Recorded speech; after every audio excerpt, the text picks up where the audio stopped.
All right, so there's a video that's going around viral right now, rightfully so, of a training company. I believe they're out of Missouri or Wisconsin or somewhere in that would that be that Midwest? Yeah, Midwest area. Midwest kind of area. And it's a video of some security cameras, and there's it looks a training company, and there's a guy all dressed up in a suit and everything, who I seemingly, when I first watched this video, kind of assumed was like an owner or something, because like I don't see dog trainers regularly go to their place of employment dressed like that. I know, I couldn't believe it. I was like, this man wears a suit to his dog training business? What I'm assuming it was, and this is me talking on my ass kind of right now, I'm assuming this guy is just kind of the business owner, right? And he doesn't actually really work within the company that much. And maybe this was a dog that was giving them some problems, and the trainer's like, hey, will you help us with it? And he's like, yeah, I'll come and help you with it. And showed up in his fucking suit to be a fucking asshole, right? So basically, the video is detailing they're training this pit mix of sorts in a board and train type format, right? And it's hard to tell exactly what happened at the very, very beginning. It looked like maybe they were working on like a sit stay or something. It's like the dog's got an e-collar on, and basically like the dog's like doesn't listen to him. And he just basically starts hanging this dog up by the collar and like smashing this dog around on the ground. Yeah. Right? Like it's terrible. It's fucked up, right? Yeah. So here's the thing. This stuff sucks, right? Because here's the thing. It's hard to even put into words how like discouraging stuff like this is, because here's the thing, right? This is stuff that, you literally just heard me for the last 15 minutes, 20 minutes advocating for the use of e-collars, advocating for the use of balanced training approaches, and talking about correcting dogs for things, and preaching this movement of like, that's most of what's missing, right, in the training world, right? And unfortunately, it's this constant battle that we're stuck in as balanced trainers, or I should say as good balanced trainers, where we're trying to do our best to do as fair of a training process with these dogs as possible, right? We're trying to do our best to teach things in as fair and gentle and non-conflicting way as possible, and to always strive to give better communication and to be more clear with the information that we're providing people, right? Yep. And information we're providing the dog, obviously, right? So that we can kind of start to shift some of these negative personas we get about shock collars, and all we want to do is zap dogs, and we don't really care about them, and we're just scaring them into compliance and stuff like that, right? We're fighting this battle so hard of like, there's so many people out against what we're doing, right? And then you just got like fucktards like this, right? Just fucking pieces of shit, right? Out here that just don't fucking like. They don't give. I don't know if it's they don't give a fuck, or I don't know if they're just like delusional psychopaths, or like, what the deal is. I don't know, man. Right? But like, some people just shouldn't be around animals, right? No. Because you look at this industry, it can be so hard on people, right? It's so, God, like the stress we deal with all the time from like owners, and the stress we deal with all the time from just having this expectation of needing to get these dogs better, right? And it could wear on you sometimes. Like, I get it, right? There are times when it's like, fuck, you're just like, you just get so frustrated and just so bitter to everything, you know?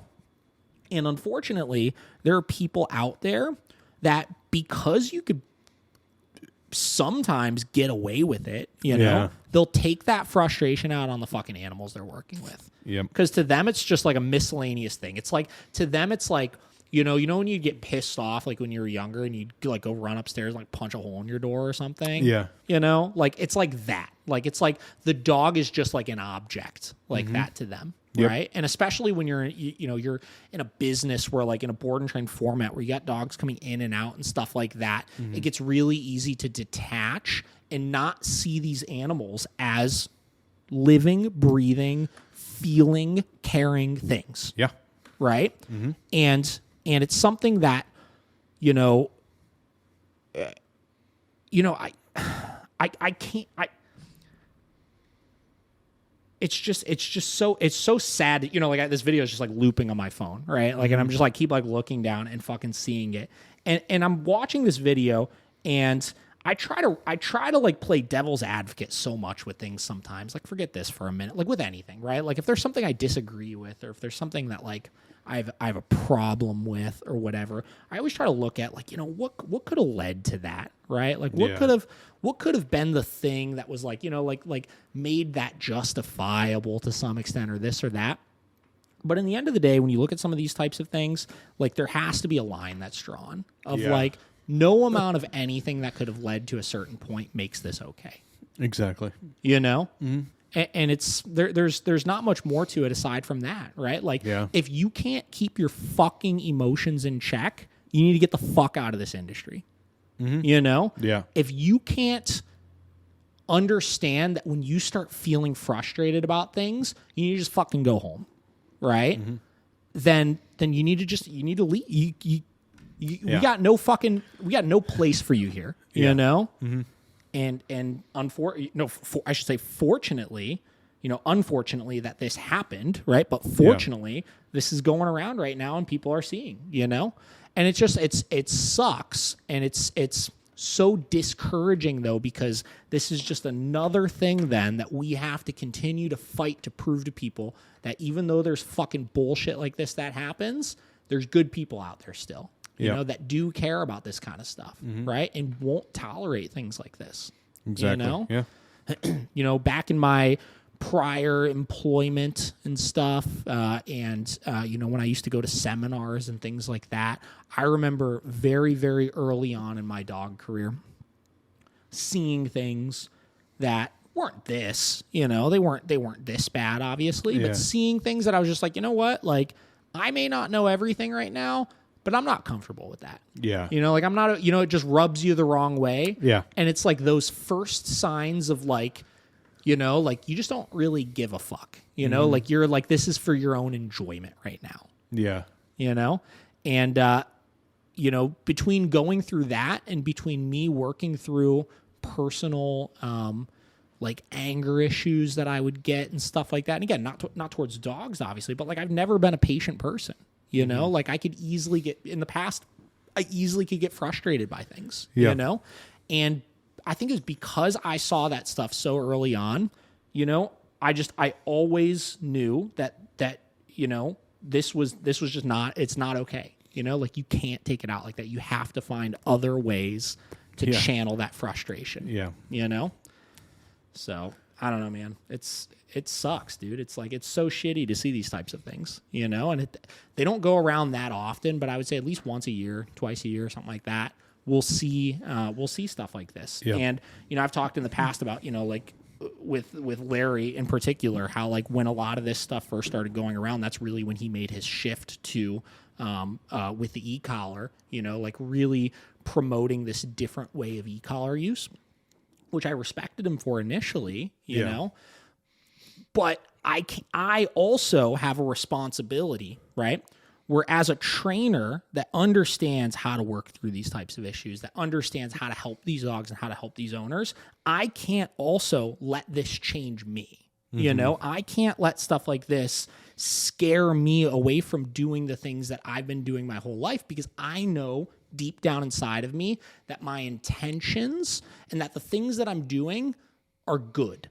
Yeah. Right. I know that things that I'm doing are positive, and I know that always with any of the things that I'm doing, I always have the dog's best interest in mind. Right. And this guy does not, obviously. Right. And he's going to suffer from it. Right. The state of Ohio and obviously the world does not take animal abuse cases lightly. So, I don't know. There's not a whole lot more to say about that, but I just wanted to kind of put my 2 cents in on those types of things. This stuff genuinely is like, I can get real loose and have fun with things, and, you know, we joke around and I'm cussing up a storm and fucking, you know, shitting on this and that and blah, blah, blah. Yeah. These are the kinds of things that like will get me like emotional about stuff. Yeah. Right. because it's so hard, you know, especially as somebody that has dedicated myself for, you know, 9 years now to helping animals, to see stuff like this from somebody who is claiming to help animals. You fucked up, man. Yeah.